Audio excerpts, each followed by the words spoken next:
In my last video, I replaced Windows with Linux Mint on this old mini PC. Today, I'm taking the next step and installing a complete Android system inside Linux Mint using Waydroid. By the end of this video, Android will be fully installed and opening on your Linux desktop. This is not a guide that assumes you already understand Linux either. I'll explain what the important commands are doing in plain English, what you should expect to see after each step, and what to do if your screen looks different. So rather than blindly copying a list of commands, you'll understand why we are using them. This first video focuses entirely on getting Android installed and running. I'm deliberately not going to rush through the Google setup or app installation at the end. I'll do a part 2, and in that I'll show you how to finish setting up Android, sign into Google, install apps from the Play Store, sideload APK files, and run Android apps directly from the Linux Mint desktop. But first, we need to build the foundations properly. Let's get started.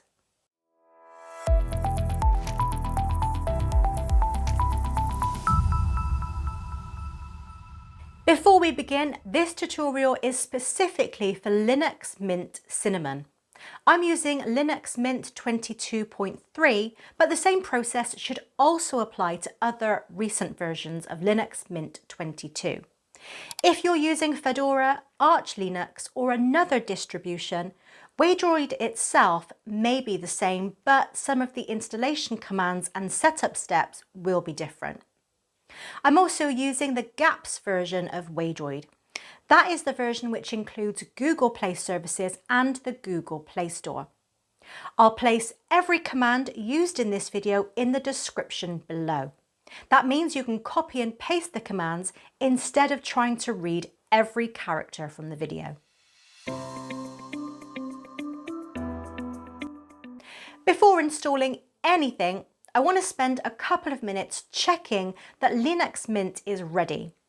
I know preparation is not the most exciting part of the video, but these quick checks will give us the best chance of a smooth installation. We'll confirm that Linux Mint is using the display mode Waydroid needs and that the existing software sources can be checked successfully. Once those checks are complete, we can install Waydroid knowing that Linux Mint is ready underneath it. Think of this like checking the foundations before building a house. It only takes a few minutes, but everything that follows depends on it. We'll start by opening the terminal.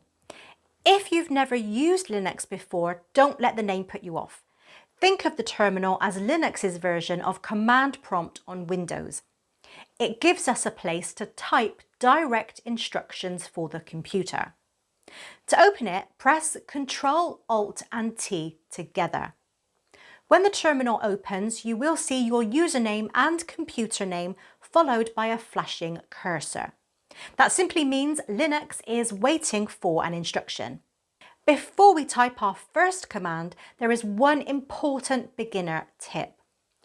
Linux commands are case sensitive. That means uppercase and lowercase letters are treated as different things. Spaces, forward slashes, dollar signs, and other symbols matter as well.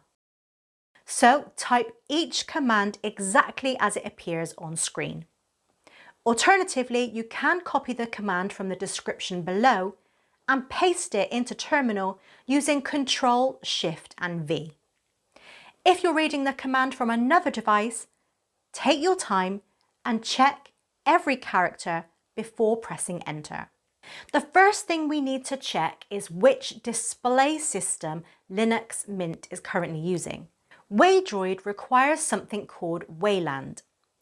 You do not need to understand all of the technical differences between Wayland and X11 for this tutorial.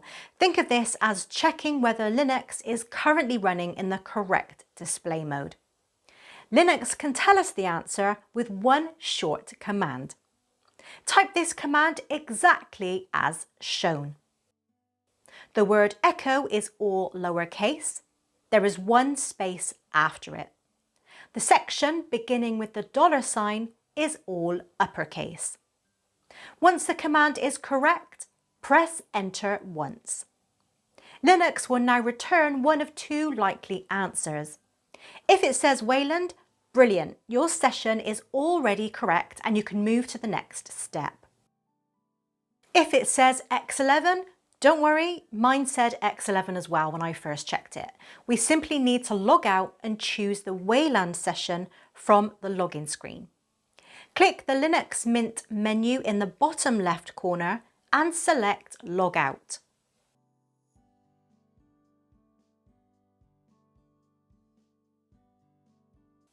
At the login screen, look carefully for the small icon beside your username. Click that icon and you should see a menu titled Select Desktop Environment. Mine shows Cinnamon, Cinnamon Software Rendering and Cinnamon on Wayland marked as experimental. Select Cinnamon on Wayland. Then enter your normal Linux Mint password and sign back in. Now the desktop should load normally and look almost identical to the standard Cinnamon session.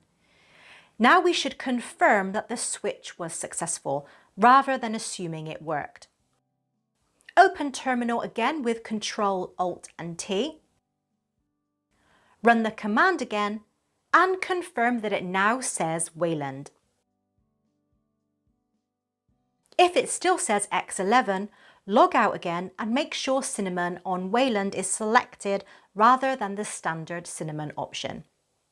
If Wayland still does not appear after that, stop here rather than continuing with the installation because this guide relies on the Cinnamon Wayland session being available. Now that the display session is correct, we'll make sure Linux Mint can successfully check its existing software sources. This is an important safety check because it allows us to spot an existing Linux problem before adding Waydroid. Type sudo apt update. This checks the configured software sources for current package information. The word sudo temporarily gives this one command administrator permission. Linux doesn't keep every program running with full control of the computer. Instead, it asks for higher permission only when we are changing something important. apt is Linux Mint's package manager. It handles software installation, removal and updates. Press enter once. Linux may ask for your password. Now, while entering your Linux password, you may see stars appear or you may see nothing at all. Both behaviours are completely normal. Type your usual Linux Mint password and press enter. Allow the update check to finish. Returning to the normal terminal prompt is expected, but before continuing, look through the final few lines for anything beginning with the letter E followed by a colon. A line beginning with a red E means the update check encountered an error. Because the cause could be different on every computer, do not guess or continue with the Waydroid installation. Take a screenshot or photo of the complete error message, then search for the exact wording or ask for help using that message. Once the issue has been corrected, run sudo apt update again. Only continue when the command finishes without any lines beginning with E. If there are no error lines, move on to the next step. Before moving on, Linux Mint should be running in a Wayland session and sudo apt update should finish without any lines beginning with E for error.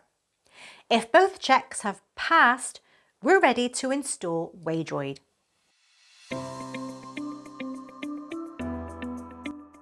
Everything we've done so far was preparation.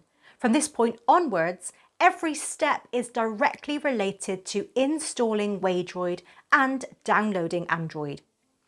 I'm going to close the terminal and open a new one with Ctrl, Alt and T, simply because a clean screen is easier to follow. Closing terminal doesn't undo anything we've already completed. First, we need to make sure 2 helper packages are installed and up to date. Type this command.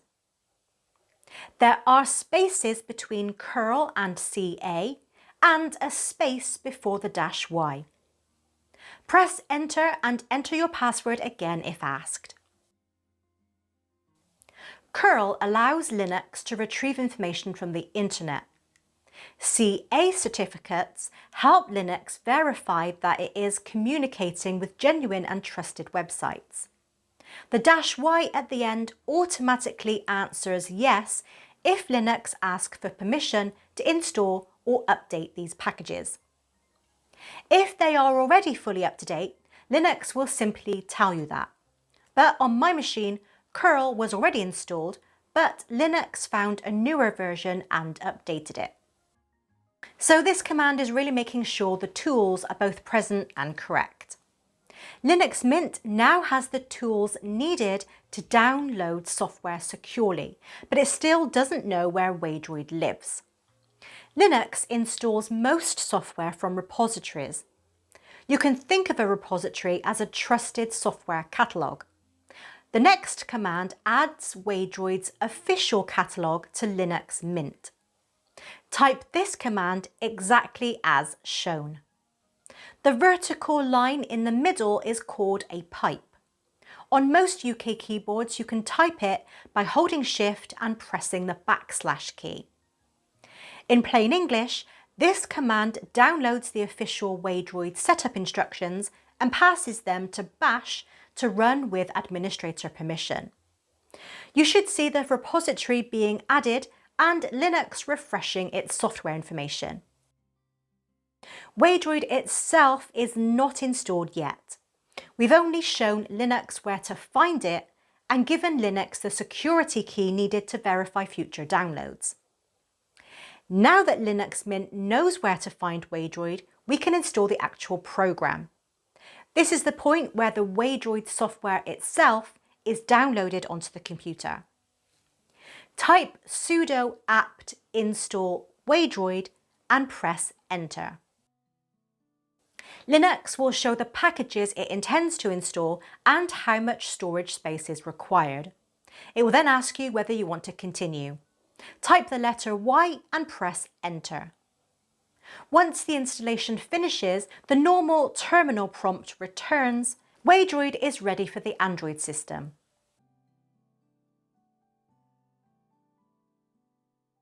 Now this next step downloads the Android system that Waydroid will run.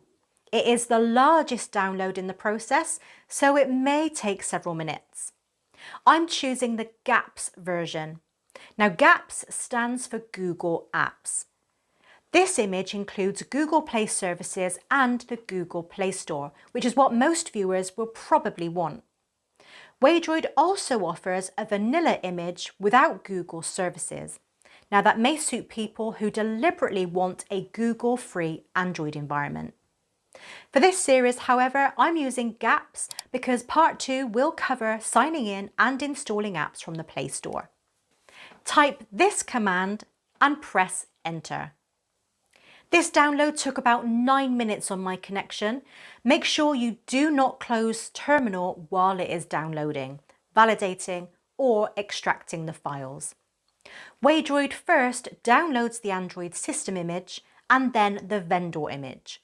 It validates each download to check that the files are complete before extracting them onto the computer. When the process is finished, Linux may not display a large message saying success. It will often simply return to the normal prompt. Linux has a habit of saying absolutely nothing when it is happy. It gives you another flashing cursor and expects you to know everything worked. In this case, returning the prompt without an error means Android has finished downloading. Let's pause for another checkpoint. The official Waydroid repository should now be added. Waydroid itself should be installed. The Android GApps system and vendor images should have downloaded successfully. If the terminal returned to the prompt without an error, we're ready to start Android for the first time. This is the moment we've been working towards. Everything is installed and downloaded. The final command simply tells Waydroid to start Android and display the full interface. Type this command exactly as shown and press enter. Notice that this command does not start with sudo. We needed administrator permission when installing software and changing system files. Now we're simply opening an application just as we would Firefox or LibreOffice. And there it is. If your screen looks like mine, congratulations! You've successfully installed and opened Android inside Linux Mint. Linux Mint is still running underneath it, so Android has not replaced your desktop. It's running inside its own Waydroid environment. Before finishing, I did a quick basic test. The mouse pointer moved normally, clicking responded as expected, and the mouse wheel scrolled through Android. And on this mini PC, the interface felt smooth and responsive. The layout resembles an Android tablet in landscape mode, which suits a computer monitor much better than a narrow phone interface. Waydroid is technically using a container rather than emulating an entirely separate computer. But for a complete beginner, the easiest way to picture it is as an Android tablet running inside a window on the Linux desktop. Once Waydroid is installed, you can open it whenever you need it using the same launch command. Open Terminal with Ctrl, Alt and T. Type Waydroid, then a space, show-full-UI and press enter. That opens the complete Android interface. To leave Android and return to Linux Mint, press Alt and F4 together. This closes the visible Waydroid interface. Now, closing it does not remove Android or undo the installation. The next time you want to use it, open Terminal and run the same launch command again. You may now see Android asking you to finish setting up the device. It may ask whether you want to copy apps and data from another Android device before taking you to the Google sign-in screen. For a clean Waydroid installation, I chose not to copy anything, but this is where I'm deliberately stopping part 1. The installation is complete, Android is downloaded, Android opens successfully, and the basic controls are working. In part 2, I'll continue from this exact screen. I'll show you how to finish the Android setup, sign into Google, deal with the Play Protect certification message, install apps from the Play Store and sideload APK files. We'll also test how Android apps perform, run them in their own Linux desktop windows and look at how to move files between Linux Mint and Android. So if you want the next steps and want to turn this into a genuinely useful Android environment, make sure you're subscribed. Then leave a comment below saying part 2. That will let me know how many of you are following this series and want the next tutorial as quickly as possible. I'll also link my original Linux Mint installation video. I hope you found this easy to follow. If you did, make sure you smash that thumbs up button. Thanks for watching and I'll see you in the next one.